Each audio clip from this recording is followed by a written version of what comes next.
hal arrin aan iska dayno haddaan isku dhacno kuwa markaas xukunka haya ama golaha wasiiro ama madaxweyne ama hebelow isku dhacoodo inuuna keenin kuwaasaan isku dhacnaye horumarkii wadankan dib u dhigaaya wadankiyan waxyeelaynaya maxaa yeelay wadanku wuu ka cimri dheer yahay dadka cimrigoodu uu gaaban yahay laakiin wadanku cimrigiisu ma gaabno ajaasha socota ka faa'iideysanaysa waxaan soo qaadanay bilaal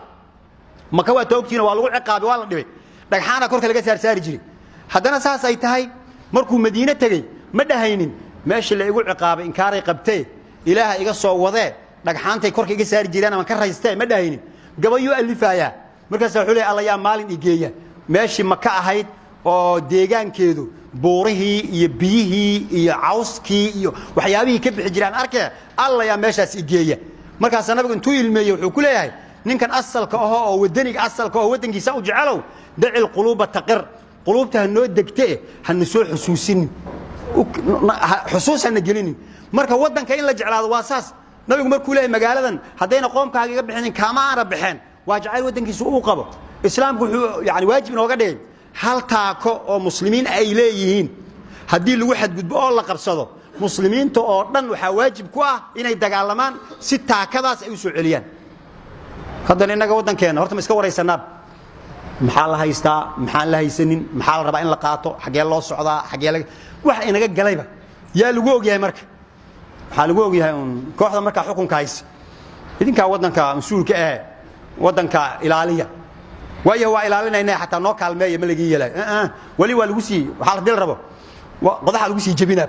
oo maxaa qodax loogu jabinaa waxa loogu jabinaa waxa la rabaa ma u jeedaa way fashilaana thumma min wara'i fashalihim fashilkooda kadib ko wuxuu rabaa ana libaaxay asaga hadii loo dhiibo waa la hubaa inuu fashilaay waana la arkayba ko waxa la arkay hore hawsha u soo haayay maanta la kari laayahay oo markaad shalay joogteen dadka maxaa janno ugu ridi weyseen wadankan oo dhan uu hagaagi waayay oo saa u noqon waayay maya markaas way naga xumaatay hadina loogu soo celiyo janno leen dalaq insiinayna maxaa cadeynaa in janno la galay meeshan waxa la rabaa marka la iskama maarmo intii la iska daayo maxay ahayd isfashilinta an hore loo socdo waxa la reer galbeedku waxyaabaha ay naga rooyin waxa kamid ah waxa la yiraahdaa dadkan reer galbeedka ah aqli ahaan laga aqli badno laakiin waxay sameeyaan qofkooda faashilka ah ee waxba ogeyn ayay gacan qabtaan ilaa uu ka najaxo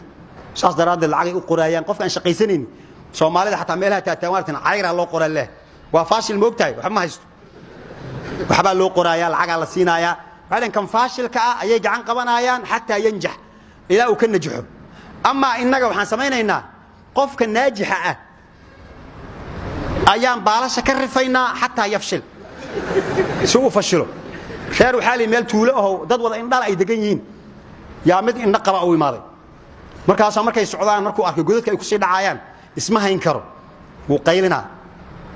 wargodka ka leex kii uu isku naxay bariga hore intuu iskaga dhaco iska kici jiray oo iska socon jiray wax godka leex dhigi jiray moona jirin way dhibsadeen marka godka leexashadiisa ay dhibsadeen waxayna ninkaan ugu soo biiray ee aan ugu nooc ahayn aan isku nooc ka dhigno maalna meel marka martaqaad uu qabay saasoo indhoolayaashii ninkii indhaha qabay lagu sheekaysanayo bay hal mar dhab intay siiyeen iyo labadii indhood ka bixiyeen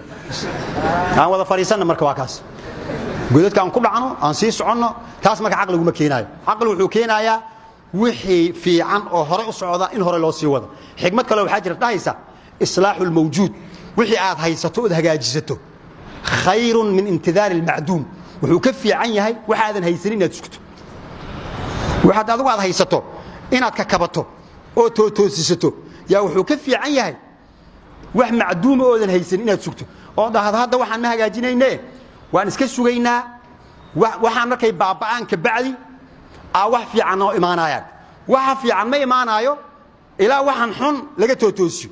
waxaan toosintiisana hal qof iyo laba qof iyo saddex qof iyo kuma filo umadeena Soomaalidu waa dad yar wadankeenu uu weyn yahay kulligeen oo wada jirna hadaan soo wada imaano oo aan hagaajisan aan dhahno ayaa waxaan u sii baahanahay khibrado kale iyo ummado kale oo waxna la qabta maxaa u malay marka inagii oo hadana sii kala daadsan oo wadankeena meel loo kala socdo lahayn marka qodaxdii iyo waqti ma isku sii dheeraynayna kala qoqobnaantan ummaddu ay kala qoqoban tahay iyo jidadkan iyo meel walba la kala xiranayo iyo ummadii rajadii ay lahaan lahayd oo dadka rajabeel ugu ridaayo oo xagee loo socdaa iyo xagee laga socdaa aan la garanaynin inagu ma waqti isku sii dheeraynayna marka aqliga intuu soo dego waxa la rabaa in la yiraahdo sidaan inama bixinaysee bal intaan waxoogaa iska yara bedelno aan si kaadsiinyo ay ku jirto oo xigmad ay ku jirto qofna yaan la fashilinin qofna yaan la fogeynin war qofkii khayr haayo waa lagu baahan yahay khayrkaaga keen kii wanaag hayo keen wadankan aan wada dhisano halkaas aan ka socono laakiin waxaan u fahmay inaga mushkiladeena ah hebel aan baabi'iyo si aan u soo baxo marka ha baabi'inina hal isla wada guuleysto inaad adigu kaliya guuleysato waxa ka fiican